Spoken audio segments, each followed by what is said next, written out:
안녕하십니까. 주식회사 의인텍 홍성복 전무입니다.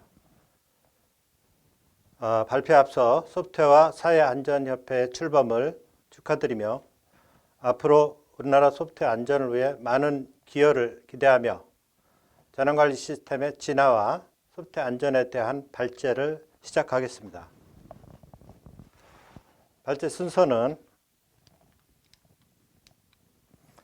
글로벌 재난 추세, 국가 재난 정책의 진화 과정, 재난관리 시스템 현황 분석, 재난관리 소프트웨어 안전성 강화 순으로 발표를 하겠습니다. 먼저 글로벌 재난 추세입니다. 세계적인 재난보험 회사인 AON에 의하면 2019년 전 세계 기상재해 관련 경제 손실이 2,320억 달러에 달한다고 합니다. 지난 20년간 재난 발생 현황을 살펴보면 가장 큰 피해는 첫 번째 열대성 저기압, 두 번째 홍수, 세 번째 지진입니다. 지난 20년 동안의 증가 추세를 볼 때 앞으로 10년간의 재해 위험성은 더욱 커질 것으로 예측되고 있습니다. 세계 기상기구나 미국 국립해양기상청 등 세계 각 기상재해 전문기관을 중심으로 각 국가별 산업별로 재해를 사전에 예측하거나 예방할 수 있는 그리고 신속한 경보와 효율적인 대응 수습 복구 시스템을 연구 개발하기 위해서 많은 노력을 기울이고 있는 가운데 있습니다. 또한 유엔 차원의 노력으로 지난 2015년 일본의 센다이에서 열린 제3차 유엔 재해 위험성 경감 세계회의에서는 재난 위험 감소를 위한 센다이 프레임워크 2015-2030을 채택하고 7가지 글로벌 목표와 4가지 우선순위를 제한 각 국가에 이행하도록 권고하고 있습니다. 우리나라 국가 재난관리 정책 진행 과정을 살펴보겠습니다. 우리나라의 국가 재난관리 정책은 1995년 삼풍백화점 붕괴 사고 이후 재난관리법의 제정과 국가안전관리정보와 긴급구조정보화를 본격적으로 추진하였습니다. 2002년 태풍 루사, 2003년 대구 지하철 사고 등 초대형 재난이 계속 발생하면서 참여정부는 기존 재난관리 체계를 획기적으로 개선하고 2004년 6월 재난 및 종합적인 안전관리 기본법을 제정하였고 소방방재청 등 종합적인 재난관리 체제를 갖추게 되었습니다. 2014년 세월호 참사 이후에 안전행정부 소방방재청 및 해양경찰청 등에 분산되어 있는 재난관리 기능을 국민안전처로 통합, 개편하고 이에 맞춰 재난대응체계를 정비하고 재난, 재해 위기관리 컨트롤타워를 강화하는 등 시스템 부강을 진행하였습니다.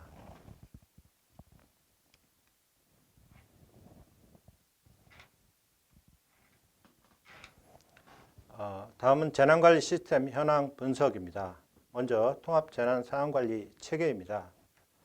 2014년부터 2018년까지 5개년간 통합재난안전정보체계의 1단계 구축을 마무리하였습니다. 전체 정보 시스템의 구성은 재난업무 13종, 안전관리 분야 2종, 소방 분야 5종, 해경 분야 2종 등 총 22개 업무 포털과 모바일 지원 1종, 대국민 포털 6종, 상황전파 1종으로 육상 및 해양의 재난안전 및 긴급구조활동 지원을 위한 정보 시스템의 통합 구축을 완료하였습니다. 재난관리 현황 재난정보 공동 이용 시스템입니다.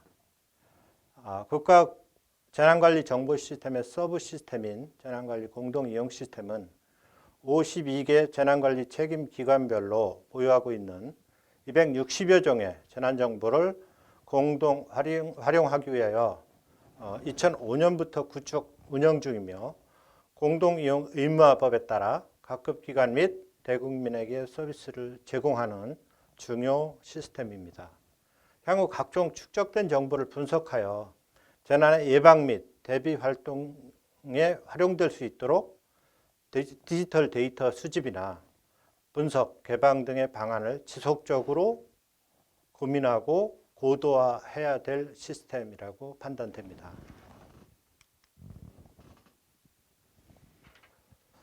앞에서 간략히 살펴본 바와 같이 우리나라 재난 행정 환경의 변화에 따른 시사점을 요약하면 정부 각 기관 간 수평적 재난정보 공유 시스템을 강화하고 기관 간 협업체계 고도화가 필요하며 화재 및 풍수, 지진, 감염병 등 대형 재난 정보를 신속하게 전파, 또한 디지털 데이터의 수집, 분석, 활용 체계 개선 등이 필요합니다.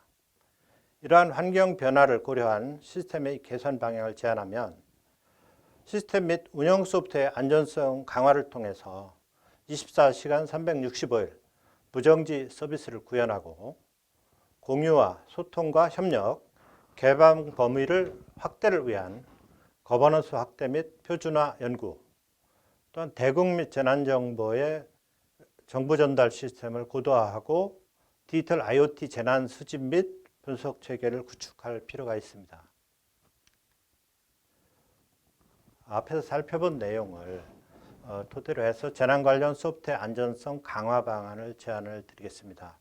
첫 번째로는 재난관리 소프트웨어 거버넌스 구축 및 표준화 연구 방안과 두 번째 재난관리 소프트웨어 안전성 강화 방안을 제안드리겠습니다.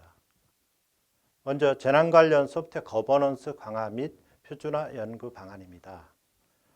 재난상황관리 표준화는 코드 체계나 코드 운영, 데이터 공동 활용, 상황관리 표준, 상황정보 전달 등 재난상황과 관련된 전국의 각급 상황실에서 사용하고 있는 각종 규제나 서식, 내용 등을 표준화할 필요가 있습니다.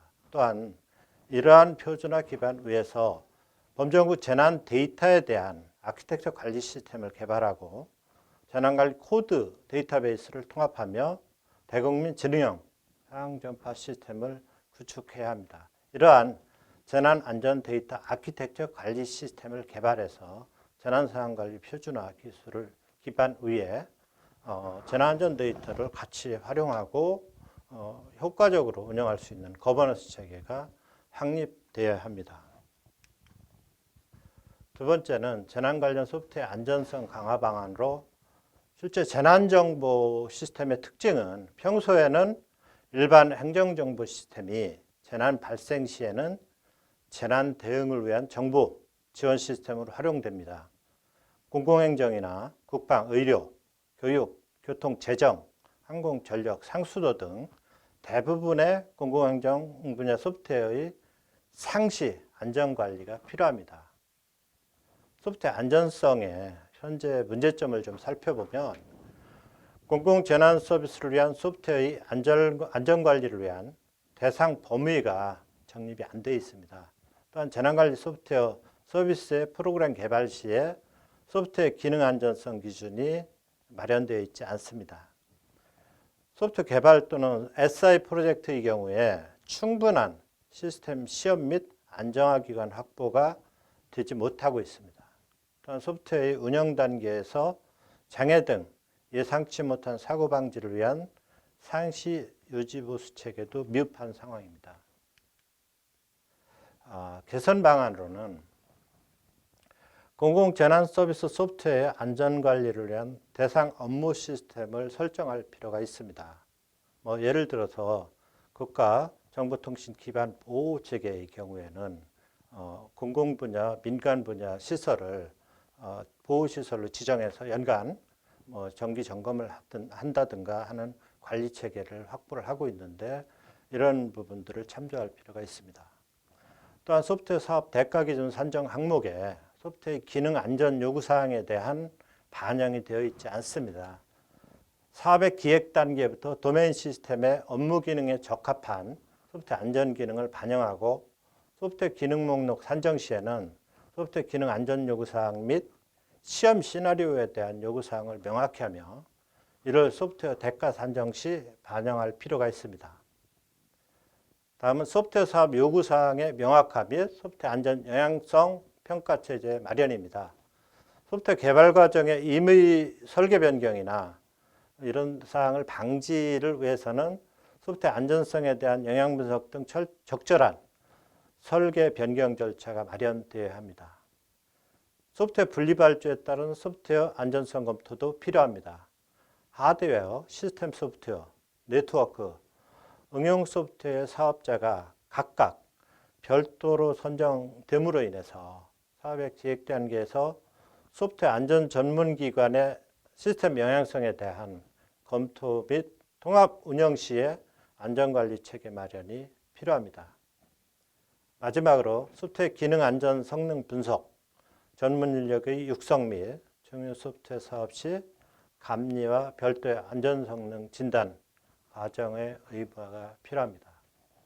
이상과 같이 소프트웨어 역시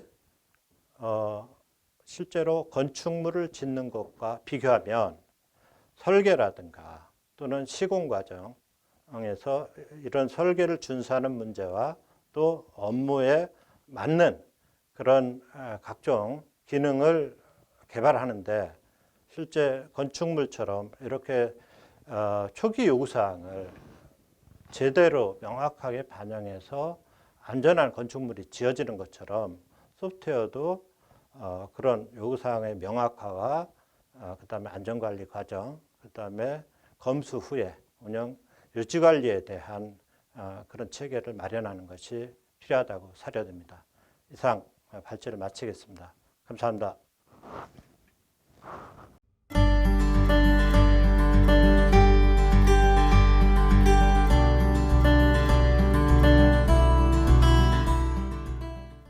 네, 전문의 오늘 귀한 말씀 감사합니다.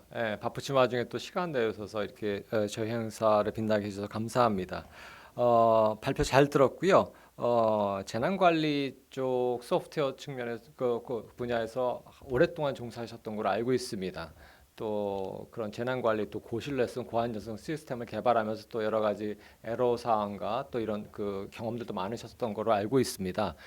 재난관리 시스템의 개발 또 현황 뭐 이런 측면에서 여건 이런 측면에서 선진국과 비교했을 때 선진국은 어떤 좀 우월점을 가지고 있을지 장점을 가지고 있을지 한번 한마디 좀 해주시면 감사하겠습니다. 예, 감사합니다. 실제 이제 재난관리 정보 체계를 개발하는 데 있어 우리나라의 경우에는 현재로서는 행정안전부가 거의 중심이 되어 있습니다. 그게 뭐 잘 하고 계시는데요.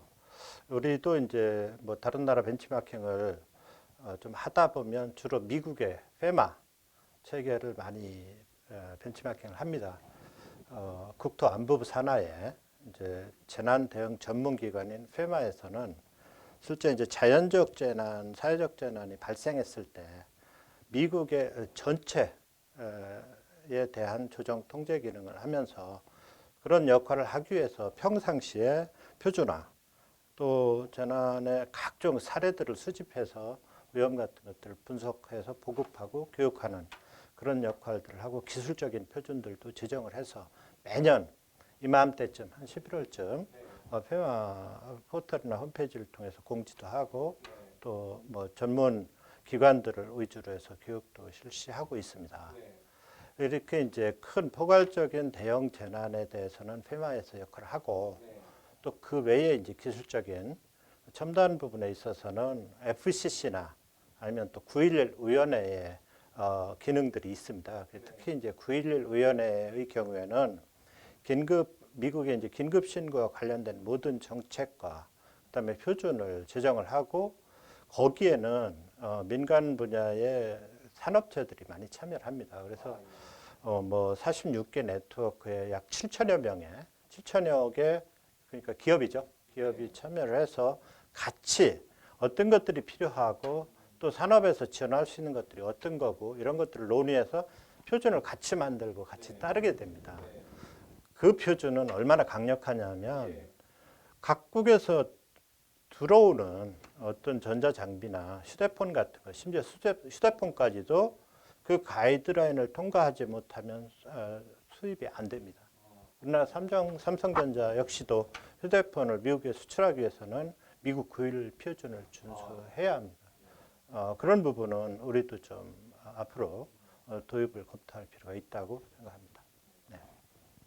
그 페더레이션 중앙 정부 차원에서의 어떤 포괄적인 홀리스틱한 그런 접근 자체가 상당히 우리나라하고 또 이제 다른 장점으로 느껴집니다.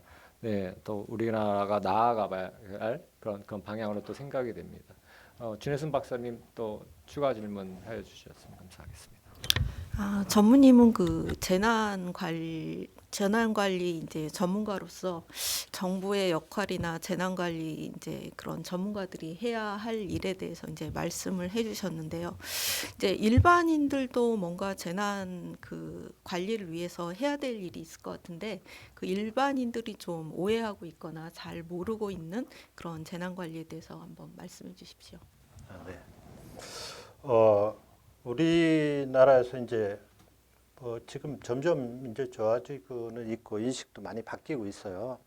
근데 아직까지도 재난 관리에 관한 이 정보통신망 이런 부분들이 전면에 이제 드러나지 않고 주로 무상 서비스로 이렇게 진행이 되다 보니까 공무원들도 그렇고 국민들도 이거에 대한 중요성을 인식하지 못하는 경우가 있습니다. 이런 부분들은 좀 인식을 바로잡기 위해서 좀 전문성을 강화할 필요가 있어요. 그래서 시스템 기획 단계나 설계, 개발, 구축 시험 등에 대한 것도 일반 행정 시스템하고는 좀 차별화된 이런 형태를 갖추고 이게 만들어지면 쉽게 국민들이 알기 쉽게 매뉴얼로 만들어서 보급을 해서 국민들이 좀 접근하기 쉽고 활용을 잘할 수 있도록 이렇게 할 필요가 있습니다. 실제로 이제 원자력 분야나 항공 분야나 이런 분야 같으면 국제기구의 규제가 굉장히 강력합니다. 그러다 보니까 어쩔 수 없이 이제 우리도 따라가는 형태로 규제를 만들고 또 특별하게 다루고 그리고 안전관리를 굉장히 강화하게 되는데요. 실제 일반 상황의 경우에는 그렇습니다. 예를 들면 포항에서 해변에서 불꽃놀이를 한다. 포항 불꽃축제 한 3만 명이 모입니다. 모이면 거기서 이제 너도 나도 사진 찍고 동영상 보내고 친구한테 전송하고 하다 보면 주변 이동통신 시스템이 다 마비가 돼요. 그때 아픈 사람이 나오면 구조신고도 하기 어려운 이게 이제 제가 말씀드리는 일반 행정 시스템과 재난관리 시스템이 다르다. 여유 캐비넷이 하나 있어야 되거든요. 그러면은 예를 들어 미국 같으면 그런 많은 사람들이 모였을 때 통신이 만일에 폭주가 발생한다 그러면 통신 제어를 합니다. 재난 당국에서 제어를 해서 10%나 20%의 여유를 확보를 하는 체계를 하거든요. 이제 그런 부분들도 좀 필요하고 우리 응용 소프트웨어의 경우에는 제가 발제에서도 말씀드렸지만 다 혼재돼 있어요. 그러다 보니까 평상시에는 일반 행정 지원용 MIS, 경영정보 이런 용도로 쓰이던 시스템이 재난이 터지면 또 이게 재난 용도로 쓰여서 서로 연계가 되다 보니까 이쪽에 시스템 문제 생기면 아예 서비스가 안 되는 형태로 되거든요. 이걸 잘 선별해서 조금 아주 정밀하게 관리를 할 필요가 있고 그래서 그런 것들은 태그를 좀 붙여서 이거는 중요 시스템이기 때문에 특별히 다뤄야 된다. 이렇게 인식도 바꾸고 그럼 발주 단계부터 완료 단계까지 그런 것들이 제대로 되고 유지 관리도 필요에 의해서 24시간 운영할 때 있고 또 평소에 그냥 운영할 때 있고 이렇게 되는데 일관성이 없죠. 그러다 보니까 업체 입장에서는 예산도 안 서 있는데 24시간 야간 근무를 해달라. 이런 부분도 문제가 있거든요. 그러다 보니까 그런 안정성을 강화하기 위해서는 검토를 해서 범위 지정하고 이런 대상 중에서 이 시스템은 고안전을 요구하는 시스템이니까 이거는 유지관리 체계도 별도로 강화를 하자. 이런 것들이 좀 하나하나 섬세하게 손질이 될 필요가 있습니다. 네, 이상입니다. 재난 관리에 대해서 저희가 이제 코로나를 겪으면서 일반인들도 굉장히 중요하게 생각을 하게 되고요. 뭐 소프트웨어 측면도 이제 뭐 지금 소프트웨어로 인한 사고도 많이 발생하고 있고, 그래서 이제 일반인들도 좀 그거에 대해서 이제 생각을 많이 하게 되는 것 같습니다. 네, 오늘 그 발제 감사하고요.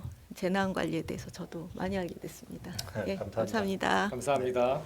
감사합니다.